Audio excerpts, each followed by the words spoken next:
Medigadda కుంగుబాటుపై vigilance నివేదిక ready అయింది. మానవ తప్పిదం వల్లే డ్యామేజ్ అని అంచనాకు వచ్చింది. వరదలతో డ్యామేజ్ జరగలేదని, మానవ తప్పిదం వల్లే నష్టం జరిగినట్లు గుర్తించారు. అంతేకాదు, కాంక్రీట్, స్టీల్లో కూడా నాణ్యతా లోపం విజిలెన్స్ టీం గుర్తించింది. డ్యామేజ్ ప్రారంభమయ్యాక వచ్చిన మొదటి వరదకే పగుళ్లు వచ్చాయని తేలింది.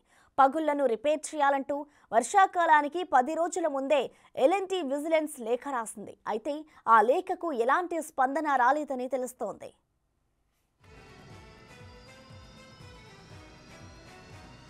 మేడిగడ్డ డిజైన్కు నిర్మాణానికి తేడాలు ఉన్నట్టు విజిలెన్స్ టీం గుర్తించింది. ప్రాజెక్టు పిల్లర్లు, బ్లాక్స్లో నాణ్యతపై దృష్టి పెట్టింది.